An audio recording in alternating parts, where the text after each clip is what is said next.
Steve, once again. Yeah, once again, yeah. Once again, you're the first person I get to interview on this beautiful day. What an awesome set you had, mate. How'd it go? Thank you very much. Yeah, good, man. Good, really good. I loved it. As always, I love playing it. It's like Kent's little version of Ibiza, isn't it? Do you know what I mean? Can't really go far wrong with it, you know? Yeah, love it. Hard work, but worth it. Excellent.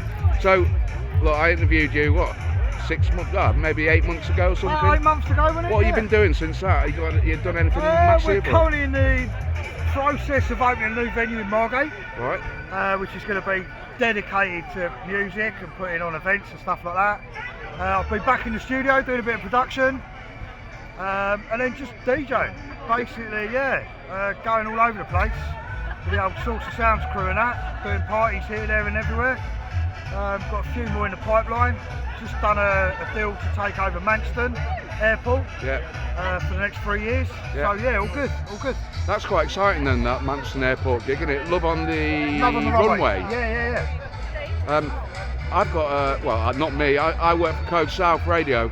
We've got a tent on as well. Yeah, I know, yeah, I've seen that, yeah. So I can't wait, I'm really looking forward to it. I'm going to camp over and do the proper thing. I don't know about camping, I might be a bit too past that now, do you know what I mean? Really? You don't like the old camping? No, not for me, not for me, no. I only live round the corner, it's all good. That's alright then. Yeah. But at least you don't have to pay for expensive hotels. Yeah, definitely not, no. So you're going to be here all day? Yes, I'll be here all day. Yeah. It's important, don't you think, for the DJs to sort of get to know all the people that are here and loving it? 100%. So, Source of Sounds was all about creating an event that was family friendly. All the DJs have got to be approachable. We're not interested in DJs that are like kind of up themselves and stuff like that. We want the DJs to be part of the party, do you know what I mean? Like it was back in the day, everyone working together, do you know what I mean? And I think that's key. That's how it should be. It is. So it's community, isn't it? 100%. Yeah. Source of Sounds is all about the community. Yeah. 100%. Yeah. Do you know what? One of the first questions I asked you last time was whether you had any tips for people trying to get into it. Yeah. And I've noticed in the last year, because I've thought about it a lot since then. Yeah. That the way to get into it is to be part of the community, isn't 100%. it? Be part of the community. Always be approachable. If someone says great set, always thank them. You know, if someone wants a picture with you, have the picture with them. It's no big deal, is it? Do you know what I mean? No. That way, from a start point of view, you're going to get more followers on your socials, things like that. Because people actually, they've enjoyed being part of the party. Do you know what I mean? Yeah. And that's key. Yeah. That is key, 100%. It is. Okay, right. Let me ask you some random questions. Yeah. How long did it take you to grow that beard?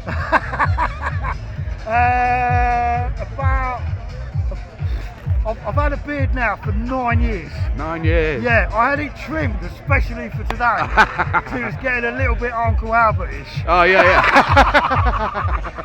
So did you have it nicely? Did you have it all washed and lovely? Yeah, all washed. Shampooed? Shampooed, conditioner, bit of beard oil in there. I must say it's looking good. So, look, any big tunes you want to recommend at the minute? Oh, mate, there's loads of them out there at the moment, loads. The label that I'm really following at the moment is Paul from Odyssey Inc. Right. He's got his label out at the moment, everything that's coming out on that label, smashing it. Yeah, and I've started going through my archives a little bit as well, and like, I'm finding a lot of the house especially, it's kind of gone down that road of being a bit more techie lately. Yeah. So I've kind of gone back in the studio myself and like tweaking some of my older stuff to bring it a bit more up to date.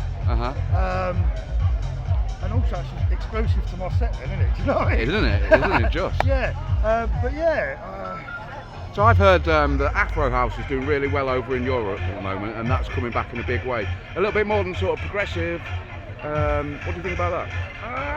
I'm not a massive fan of Afro House. You're not? And I'm going to be honest with you, I'm not a huge fan.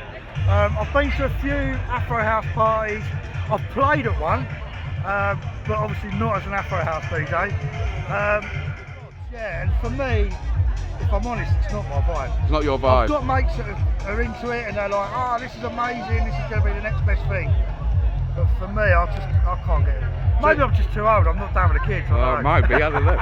So you're just like maybe like you're mainly like housey kind of disco house progressive. So I will play pretty much. My USB stick has got everything from soulful disco stuff all the way up to tech. I don't believe in genres. So my theory is, if it's got a good groove, good beat, I'm going to play it, and I'll make it work somewhere in my set. I've never been one of these guys where I go, I'm a tech DJ, I'm a house DJ, I just kind of blend it all together. I'm really pleased to hear you say that, because usually people tell me, well, you know, you've got to get known for doing this genre or that genre, but you don't, and you're still known. No, so I'm 50 this year, and I've been in the game since I was 15. So, for me, there was no such thing as genres when I started out. So, I would go and play a rave, and I'd play an acid house track next to a breakbeat track, maybe a little bit of a hip-hop vocal sample. So for me, genres have never really been a thing. I've just kind of blended my way through it. And yeah, people always say to me, like, can you do me a bio? And I'm like, yeah, but what style of music do you play? And well, I just play house. And for me, it just all goes under one umbrella. Yeah. And it's either slightly lighter or slightly tougher. I don't really believe in this tech house and being one thing, because at the end of the day, we're trying to create a journey, aren't we? 100%, yeah. You know, if you're stuck in one thing, you're just stuck in one journey, aren't you? Yeah, 100%, yeah. And you need people to not know where you're going to go next. Also, yeah, and you, as a DJ, you're paid to entertain people. Yeah. So if I'm just going to turn up and play an hour of tech house music, you may as well have Spotify on. Exactly. You know, I like to pull a tune out that maybe someone else isn't going to hear, or do you know what I mean? Yeah. I think that's important, or even drop a tune in the middle of a set and everyone goes, oh, I wasn't expecting that. Do you know what I mean? Yeah. And I think that's key. Yeah, key. absolutely. Yeah, massive. When you're, I obviously, you know, I'm a DJ, and I play a lot of house music, and a lot of techno and stuff like that. Yeah. A lot of techie stuff. Yeah. But sometimes I have to step away from it and do something else, because you know, too much of a good thing and all that. Yeah. So occasionally I'll just step away and start mixing a bit of dubstep or a bit of glitchy type stuff. Do you have another go-to that when you've had enough of that? So basically, I grew up with soul music, so I'm massively into my soul, like hugely, like, you know, the likes of Luther Vandross, the kind of 80s sort of sounding soul. That's what I grew up with. That little bit of disco spread in there. And kind of my downtime, I kind of go and listen to that. That's what's in my car on the way home for a gig or something like that. Just that's my little, do you know what I mean? I'm not always behind the decks, pumping the air and all that lot, do you know what I mean? So yeah, I'd say probably my downtime music, or my little bit away, is probably that kind of soulfully, kind of disco 80s vibe, yeah. Okay, and I just want to touch on something else, because when we do these interviews and we're all buzzing and we're at an event, it's all positive, the sun's out, everyone's having a good time, but we forget to sort of sometimes mention the struggles.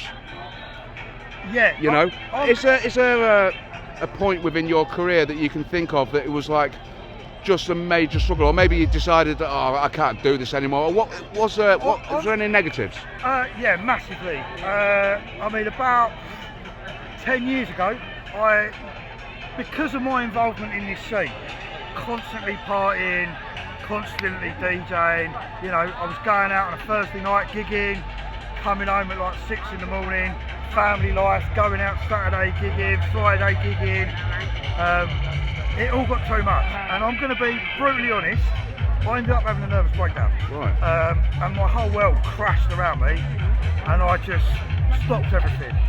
And all I'm going to say to everyone is, trust the people that are close to you within this environment, because they will pull you back and they will have your back. And speak to people.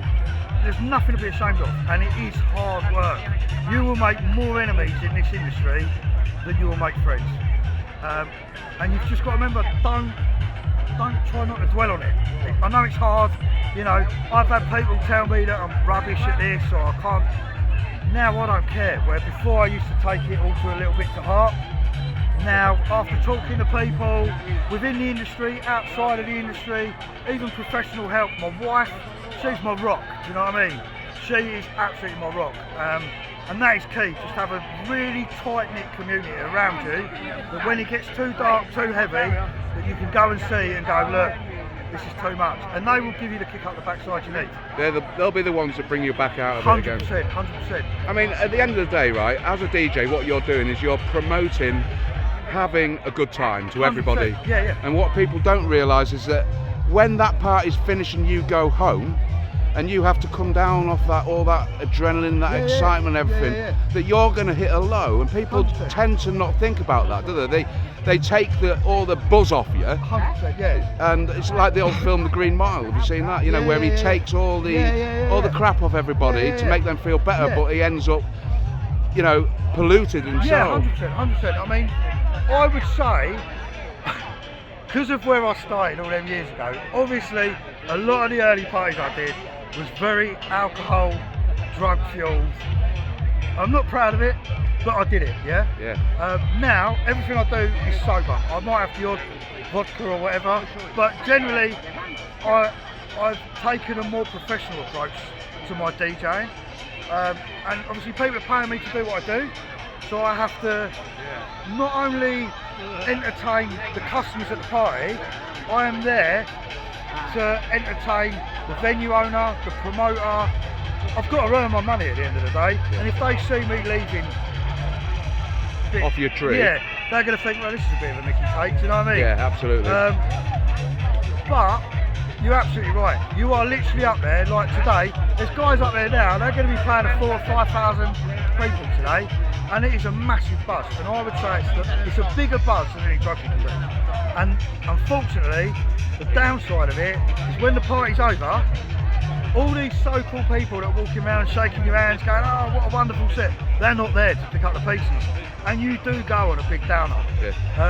My thing tomorrow is I'm not playing anywhere tomorrow, family barbecue, family round me, chilled out, in a garden, chalks on, lovely.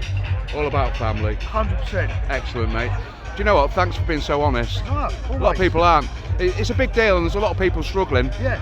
Not just, you know, in the world of DJing, but there's a lot of people that suffer with depression, 100%. Don't know where to turn, what to do. I've been there myself. Absolutely, I've been through NHS counselling and this, that, and the other, trying to deal with the ups and the downs of life, just general life, not just the music industry.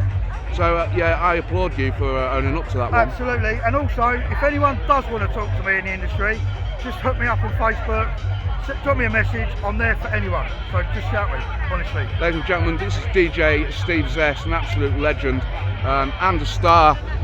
Thank you ever so much for your time, mate. Buddy. Thank you very much for having me. Nice one. Enjoy it.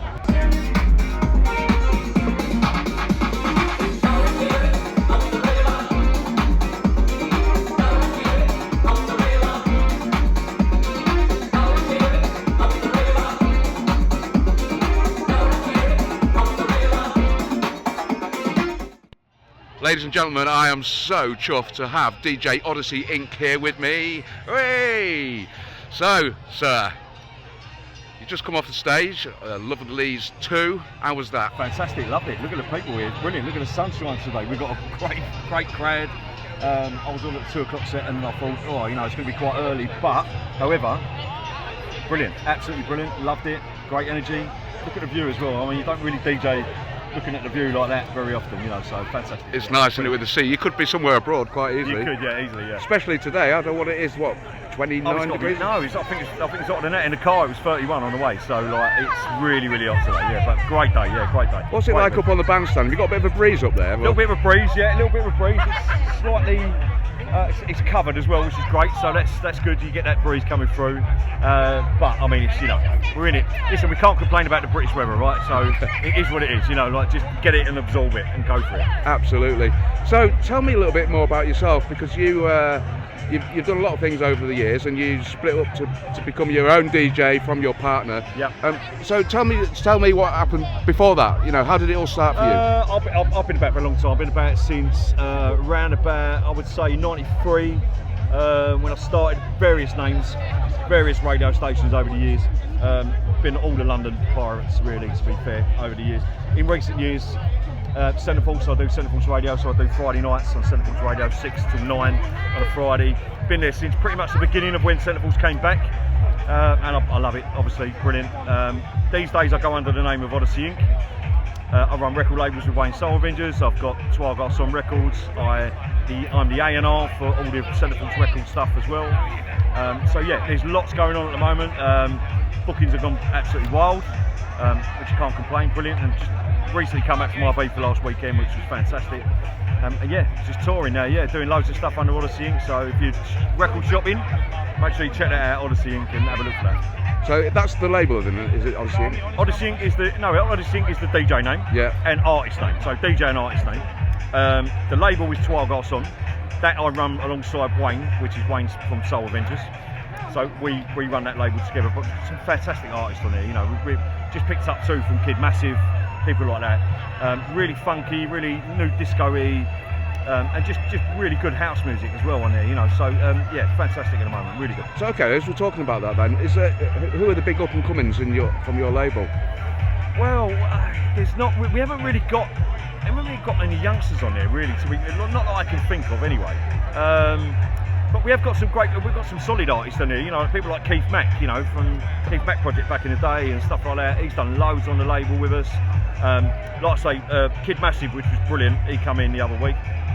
Fantastic. Glenn Hallsbridge just joined us from up north. He runs Let There Be House up in Newcastle. Right. He's just given us a couple we've signed on there as well, and they're really, really solid piano. If you like that sort of piano, nice bass lines and real piano house stuff and all that. Like, the only way I can describe it is sort of 2004 to around about 2007. That era, that little bit there, where it was funky house and it was solid. That's what the label's about. You know, we try and champion that, really. Excellent. Are you producing also yourself? Or yeah, loads. Done all the remixes for, pretty much done a whole back catalogue for Victor Seminelli. So there's lots of stuff out there at the moment. I do a lot with Wayne as well, so we do a lot of Odyssey Inc and Wayne Soul Avenger stuff as well. That's primarily on the label. Just signed some tool rooms, Fool's Paradise as well, so we got one on there just recently. That was great. But yeah, I've got under Odyssey Inc. I'd probably say about 60 to 70 sort of, maybe more actually, roughly releases. But primarily we if you're going to look for it and find it, primarily we sell on Traxsource. Right. Because that's the kind of music, and it suits the brand and everything like that. So it's on everything else, but Traxsource is the one. Okay, so if you're a budding artist and you're writing, how do they approach you? They just come and say, look, I do this. How do artists approach record labels? Definitely. We're constantly, me and Wayne are constantly looking for the next new thing. You know, we're basically, you know, we're much champions of the younger generation coming through. There's lots of stuff with Centerfolds. They do academies and stuff, and we support that heavily. You know, like so, 883 NXT is for the new generation. We're talking the younger kids coming through, and some of these kids they are so good and talented. It's brilliant, and but it's kind of like, it's a platform that we never had when we was, you know, 20-25 years ago. We never had that platform, and if we'd have had that platform, it would have been so helpful. But back then you had to find your way into the scene some way and make your name for yourself, and it's like that. But nowadays we've got the technology and everything to support these guys. A lot of them are producing as well, and I've told every one of them, and I'll tell them again on the camera here, if the tune's good enough, I don't care whether you're 12 or you're 82, it doesn't matter. If the tune fits, we'll have it, you know, no problem at all. So yeah, we do champion a lot of that with the kids. So I know what I'm going to be doing after this, then. That's going to be sending you some tracks, isn't it? Yeah. You should be going home and opening Logic up. Well, that was my next question, right? What's your preferred software in your studio? Logic, Cubase, Logic and Cubase, basically. We flick between the two, me and Wayne. Logic primarily, and then Cubase every now and again. But we do. I mean, it's always been Logic, really. I mean, we've been going through that for many years, you know, with Logic. So Logic. I use Logic, so yeah. Until it upgraded itself, so it's not compatible with my PC anymore. Yeah, there's a lot of money you need to put into producing and DJing. I've recently done that. I had to go and buy myself one of the Mini Macs, but like the real big Mini Macs. In order for the processing power, because the processing power on the other one weren't having it no more. So yeah, it's very similar to your phone, isn't it? Same thing. And it's kind of annoying, isn't it? Because Logic All part of Apple too, so they know why they're doing it. They know, yeah, they're very clever. I mean, listen, I think you and I would probably do that if we owned Apple as well. Well, we would, yeah. Yeah. You got to make money, haven't you? 100%. Okay, so you've just come back from Ibiza. Where were you playing at Ibiza? I was just doing Slip Back in Time for Slipmat. I just played in Paradise last Saturday night. Brilliant. Full house in there. Absolutely. I mean, that club is amazing. When it's full, I don't think it's so classic, the club, isn't it? It screams IB for me anyway.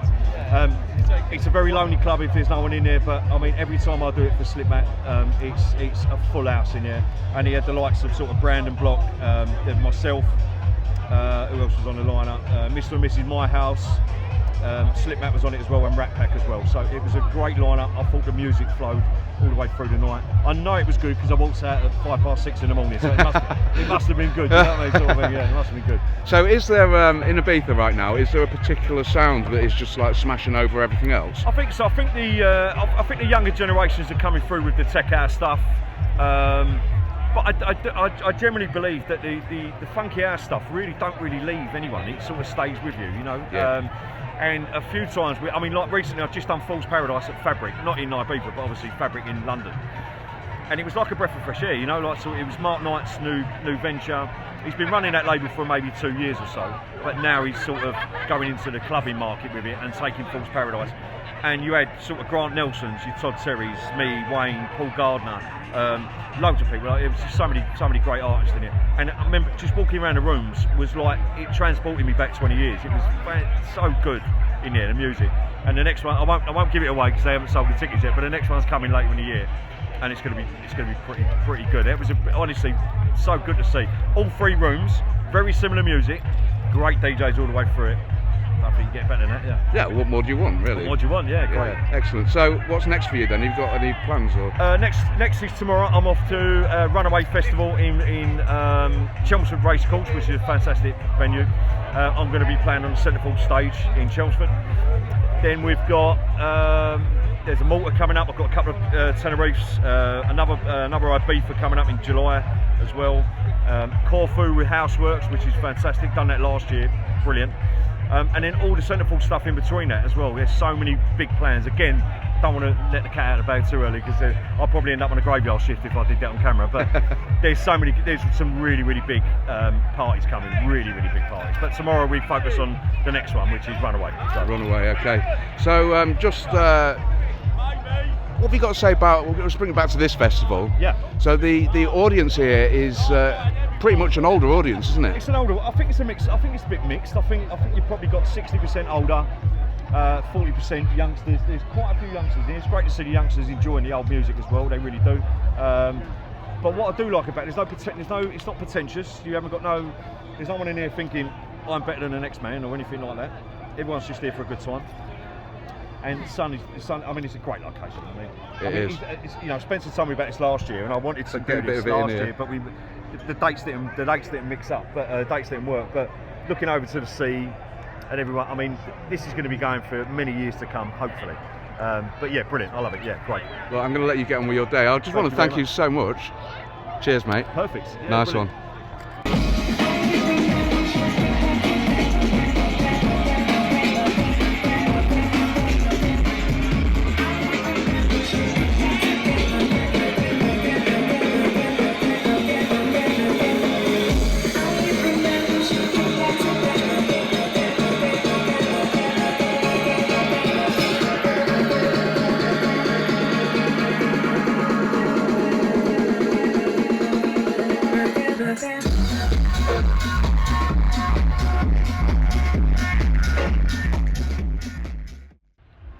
Andy. Hello, mate. Oh, nice to see you again. How are you? Okay? Yeah, I'm very well. You? Yeah, I'm good, thank you. So once again, you've just come off the bandstand at the On The Leas 2. How was it? It was absolutely banging. Yeah, so good. Like, everyone's so vibrant in there. It's getting really going now, and yeah, really enjoyed it. Really good. It is. So this is the third one, isn't it? Second one I've done. Second one you've done, but it is the third one. Oh yeah, I think they did one May. I came to the September one last year. That's it. So, yeah, I think they did the May before, didn't they? But yeah, no, really good, man. He's got this. He's got it off to a fine art down there. It's good. He has, and he's named the next one. Well, he's found the venue in the name of you, the Manston Airport. I mean, it's on. Yeah, you're headlining that, are you? I think so. Yeah, but yeah, pretty Do you know, it's a matter of thing, we've always sort of talked about Manston Airport, and he's sort of got some ins in there now, so you never know. Clockwork at Manston Airport, you never know, guys.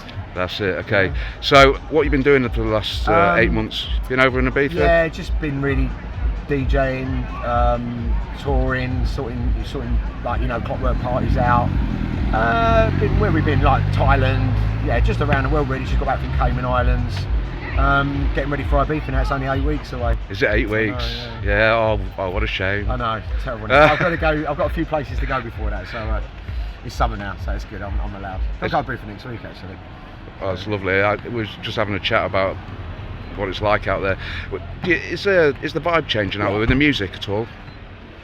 I think it's changed a lot. I think it's gone a lot more about the money now. I know a lot of people are trying to get it back to its roots, you know, and it went very like corporate, like Vegas, with like more emphasis on VIP and money, and it was never really about that back in the day, you know, and that was the kind of change with the corporations that came in and opened up the big clubs like the universities, and which are like, you know, massive, like what they about 1,500 I think they're getting there, and I just think it lost its roots, Ibiza. But there is, like, you know, like 528, and there is venues that are trying to kind of keep that original Ibiza feel, which is more around the party over, like, you know, how much money someone spends to stand behind the DJ and stuff like that. So I think it is sort of happening. Everyone's big on the like the phones as well now, you know, like we don't really have the problem at Clockwork, but I know like Michael Beebe and a lot of the big DJs are like insisting on no phones in the shows and that. Yeah. Try and get the atmosphere back. It's tricky, isn't it, when people are just looking behind their phone? I get it. They want to take it home and they want to show their mates where they've been, but they're really not involving themselves as much as they should be when they're stood there with their phone out. No, but the problem is with what Ibiza is now, where these clubs are so amazing, and the production, and, you know, when you're like looking at, you know, Universe and High with the like what they've got in there, it's so incredible. And I understand people just want to film it because it's like a performance, isn't it? You know, they're not. Yeah. It's gone away from, like, you know, back in the 90s, it was like you go to a club that you knew the DJs, but it was not really like, you know, these big events now are based around like one headliner like Fisher and, you know, like David Guetta and people like that. So it's kind of everyone's there to see that one DJ. So of course when they go on, everyone wants to take their moment. So I get it. But it does take away, because if at the end of the day, if you're concentrating on filming, you're not concentrating on what you should be doing, which is dancing and having a good night, really. Are those DJs actually DJing now, or are they just playing out? I mean, they are playing music, but like I said, I think it's more based around the performance and the show. Yeah. I think it's a lot to do with, like, you know, how much visual there is and how much they spend on their production and stuff like that. So it is definitely more of a spectacular than a nightclub. Because a nightclub was like, you know, back in the 80s, 90s, you didn't even know who was DJing. No. And now it's gone about, you know, everyone is going for that one DJ sort of thing, you know? Yeah, everybody needs to have heard that track before they see him, that kind of thing, so they can recognise it and connect with it in some way. Andy, I want to just touch upon something different, because all we ever really do in these interviews, we talk about how buzzing it all is and how good it is, right? There must have been times in your life where it weren't so good, or whether it was a struggle, that kind of thing. Is there any sort of stories you can tell where it... In what about, like, mental health or DJing? Yeah, mental health. Well, obviously I've gone through a lot, and I've been sober now for like 2.5 years, and I've been through the ringer with it all. You know, I had to make the decision to stop because it was just becoming like, you know, I was going to end up losing everything, like family, friends, and yeah, I mean, it started off in the clubs, I suppose, but when it moves into like your personal life and that's when it becomes a problem, when you're sitting at home doing it on your own and stuff like that. So is that so you can kind of cope with like the ups and downs of... Say coping, I just think I was just a complete fucking party. Oh, you just like having a good greedy time. bastard who can never turn, like, you know, and I just like, yeah, but the thing is, I think when you get so into it, I think the problem is with it, you pass a point, there's like a sort of like a line you go down, and when it's social with friends and even after parties and stuff like that, but like when you go into that sneaky and lying about it, deceitfulness, and basically wanting to be on your own and doing it, then you're in trouble. Then, you're in trouble. So how did you get yourself out of that then? I just went sober. I had a lot of therapy. Just had to do it, really. It was just, you know, it was getting to the point where, like I said, I'd lost my missus, wanted me gone, and it was just like, so I had to go away and just sort of like find myself really. Find yourself and again. I did, thank God, and we're back together now. Oh, I mean, it was just nice to like, for finally like, you know, go away and do it for me rather than doing it to appease everyone else, which is what I used to do. It'd be like, oh, I'm going to stop now, and I said that. And the thing is, when you've said to someone 20, 30 times you're going to do something and you go and do the total opposite, why would they have any trust in you? Yeah. So it's building trust up with people and just starting again really, and just actually proving to people that you can do it, you know. It's hard, isn't it? When you work in an industry what it's about is everybody taking substances and drinking and getting dance music, having a great time, and it's hard to stop doing that. Have you struggled to, for instance, like music in the same way? No, I mean, if I'm honest, I buzz more out of DJing sober than I ever did when I was on drugs, because the problem is when I'm on drugs I'm a little bit like paranoid, I'm a little bit like wanting to, hey mate, you're right, wanting to hide and that. And if honestly, music's always been part of my life, even before I took drugs. So no, music is like my soul, it's like I connect with it. And even like when I'm DJing now, I'm like, before I was always a little bit of me nut, and I'd be a little bit like not wanting to like, but now I look in these people's eyes that I'm playing at and I'm like, come on, like, you know, I'm like, I can connect so much better with the punters than I ever could when I was like on coke or something like that. That's it. At the end of the day, they're there to feel your energy, aren't they, from you, not from something that's been falsely put in you that creates something. And I buzz off of actually watching their reaction, and that's the thing. And I think where I'm quite lively in the DJ box, they because they see, well, if he's having a good time, and it does work, you know. But before I was a little bit like, I used to sit, what I used to do when I was so smashed up, you know, I used to go and sit behind the deck, so I wouldn't come out for about 2 or 3 hours, just sit on my like on a box and be like poking it mid over the top and stuff like that. So no, much more enjoyable doing this now sober. I absolutely love it. Excellent. Absolutely love it. Tell me, how's Centre Force going? Going amazing. It's just going crazy. I mean, I can't express how the show just gets bigger and bigger and bigger. And I think, I mean, even they were telling me my figures rose like, I think like 20% in a month. It's just becoming like crazy. I can't express to you how like incredible and amazing it's been. You know, how like we've built this show up, and it's just more and more people are getting into what I do and that. It is amazing that even now, like, you've been going for what, 35, 40 years nearly or something. Yeah. And you're big, you're world renowned, everybody knows who you are as a DJ, and so, you know, we can say you're famous, can't we? Right? I'm only famous if you know me. Well, yeah, that's true. But the thing is, right, even now you're saying it's still growing. Well, the radio show, I mean, even Clockwork's getting busier and bigger, and we seem to be pulling in a younger crowd now. You know, it's kind of starting to, you know, like naturally evolve where kids, well, you know, 20-year-olds, even 18, but they come and experience what Clockwork's about with the atmosphere, and they're like, this is wicked.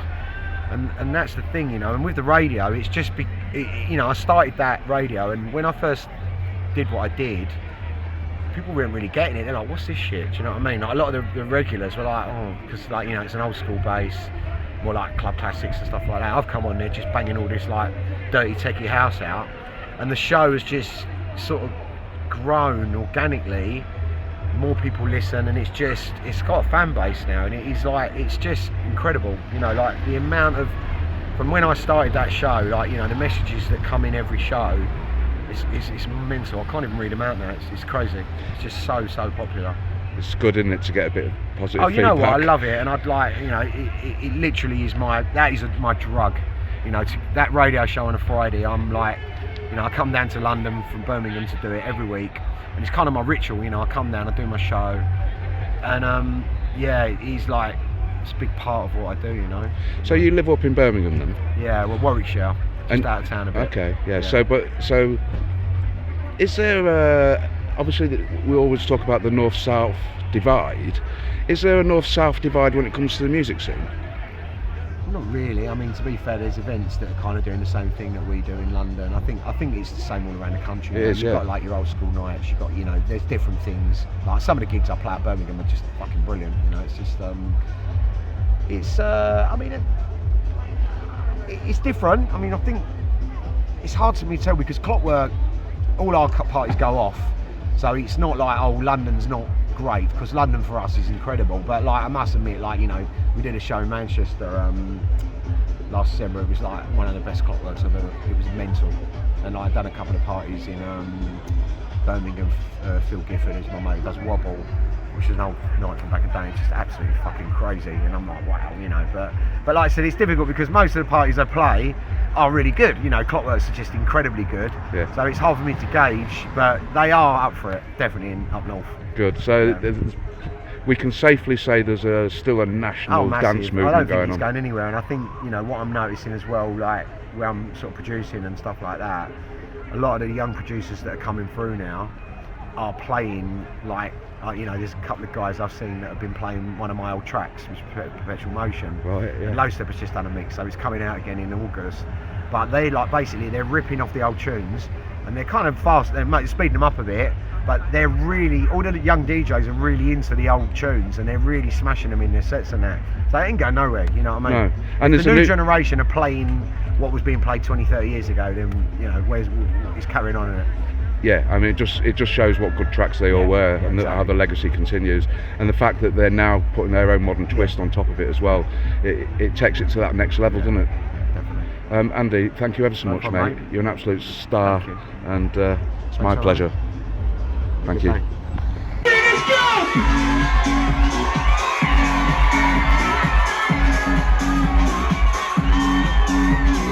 Ravens in the house! Ravens in the house! Yogi, yogi, yogi!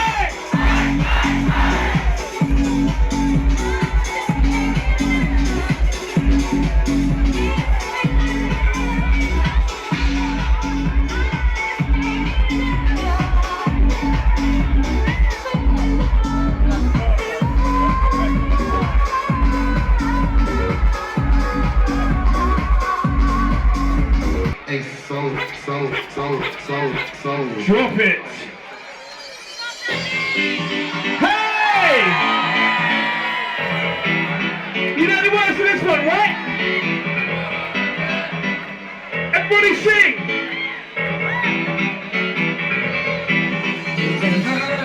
Come on!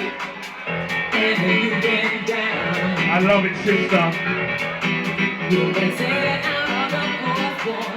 And pushed around. Come on, all you little youngsters.